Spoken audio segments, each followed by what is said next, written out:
A week before he left for his native village, Nagmahashaya wanted to go to Alambazar monastery with Chakravarti.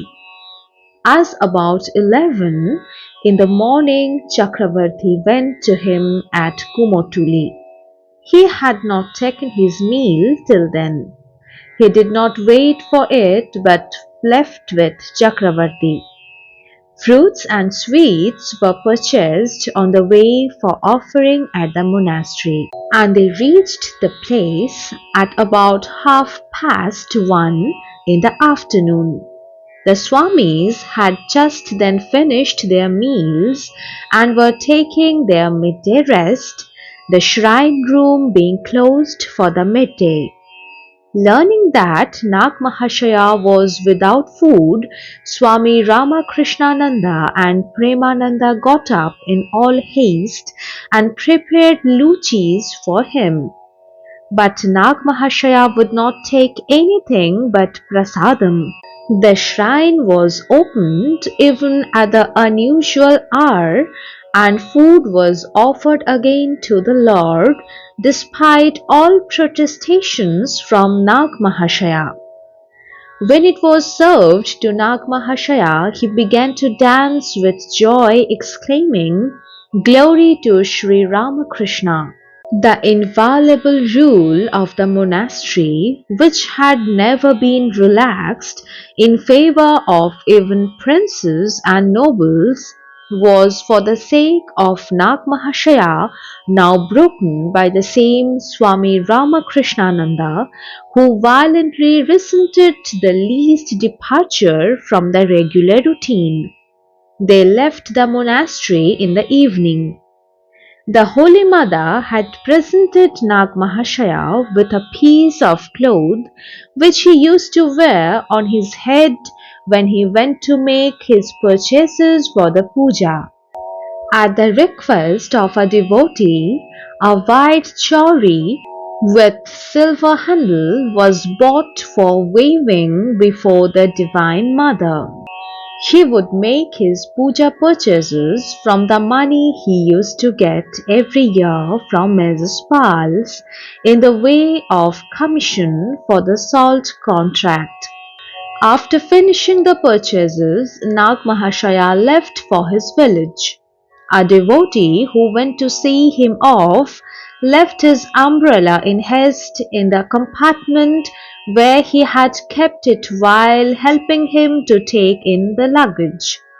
Finding that the devotee had left his umbrella, Nagmahashaya was going to take charge of it when another passenger claimed it as his own and misappropriated it despite his protestations. When the train moved on, that man fell fast asleep. When he woke up, he found himself overcarried. Being unable to pay the excess fare, he was detained by the station master. Alluding to this incident, Nagmahashaya used to say, "Evil deeds bear their fruits without delay, yet men are not brought to their senses."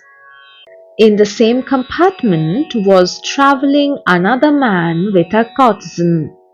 Nagmahashaya said that as soon as his eyes fell on them, he saw a vision, a devilish apparition sucking the blood from the neck of the man. After a while, all the flesh was exhausted, and all that remained of him were the bones. Nagmahashaya was startled and he cried out, "Mother, mother!" He used to say, "Believe me, I saw all this with my own naked eyes." This time, Nagmahashaya went back to Calcutta shortly after the puja. During his stay in Calcutta, he often visited the Alambazar Mutt, Dakshineshwar and Girish Babu's house with Suresh and Chakravarti. At his lodging at Kumotuli, many people went to see him. and if any of them showed him the least reverence, he would impatiently cry out, "What is there to see in this cage of flesh and bones? Soothe my soul with talks of the master." Girish Babu used to invite him to dine at his place occasionally, and Nagmahashaya always accepted his invitation with a warm heart. He used to say that his mind and body would be purified if he took food at Girish Babu's. He never hesitated to take food at the house of any of the disciples of Sri Ramakrishna. As regards them, he observed no caste distinction and would say, "It is like assemblage at the temple of Jagannath." One day he went to dine with Girish Babu. Khichuri bhog was offered to the master. As he went to take prasadam, he found that khichuri was served to him in one plate and curries in another. At this, he requested the other plate of curries to be removed, for he said that it would create a desire for enjoyment, and he took only a little of the curries in the same plate with khichuri. He even refused to take salt, as that might produce a desirable taste in the food which he had denied to himself. Another day he was invited to Girish Babu's. Eggs of kahi fish were procured that day, and Girish Babu wished that Nagmahashaya might take them. But as he was a vegetarian, Girish Babu was thinking how to induce him. Now Nagmahashaya always eagerly sought for prasadam for the disciples of Sri Ramakrishna, though none ventured to give it to him. When this time Nagmahashaya begged prasadam of Girish Babu, the latter did not lose the opportunity. "Hail Sri Ramakrishna! Take it."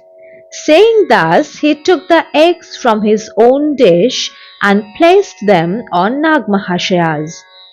Nagmahashaya could not refuse, and while taking them, he said to Girish Babu, "How very clever you are!" Coming to learn that Nagmahashaya was suffering from chill in the winter for want of warm clothing, Girish Babu sent him a blanket through Devendra Mazumdar, a devotee. When he knew that it was Girish Babu who presented him with the blanket, he repeatedly bowed down and placed it on his head. Girish Babu knew too well that Nagmahashaya never accepted any gift, and when Deven Babu came back to inform him that it was accepted, he felt a great relief. But after a few days it reached his ears that instead of using the blanket he had presented him, Nagmahashaya always kept it on his head. Troubled with anxiety, he sent Devendra to enquire about it. Devan Babu returned and informed him that Nagmahashaya was found sitting with a blanket on his head. After a stay of 3 months in Calcutta, Nagmahashaya returned home. Deen Dayal's health was breaking down. From the time Nagmahashaya could not go to Calcutta so frequently.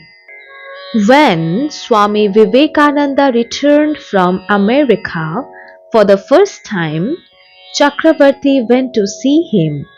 Hearing that Chakravarti was acquainted with Nagmahashaya and that he regularly visited him, Swamiji remarked, "Vayam tatvaneshat hatah madhukara tvam khalu kriti." Our life is passed vainly in the search after truth. Only he among us is the true blessed son of our Master. Then Swamiji expressed his desire to see Nagmahashaya in his village and requested Chakravarti to write to him. Receiving the news of Swamiji's arrival from America, Nagmahashaya came to Calcutta to see him. The mud building at Belur was then completed and Swami Vivekananda was living there. Nagmahashaya reached there in the afternoon and fell prostrate before Swamiji. When he heard that Swamiji was not doing well, he showed his anxiety and said, Thakur used to say that you were the chest of gold mohurs. The preservation of your health will save the world from misery. The world hangs on you. After a long conversation, Swamiji requested him to live in the monastery for good. Nagmahashaya replied, What can I do? How can I disregard our master's wish? Thakur gave me command to live at home. Swamiji then ordered the scriptural class to be closed in honor of the presence of Nagmahashaya, and all the brahmacharis and sannyasis came there and sat before Nagmahashaya and Swamiji. As soon as Swamiji uttered the name of Sri Ramakrishna, Nagmahashaya stood up and shouted, Glory to Sri Ramakrishna! Glory to Sri Ramakrishna! He then said, The other day I went to Dakshineshwar and could not find our master there. Thakur is now living here in the monastery.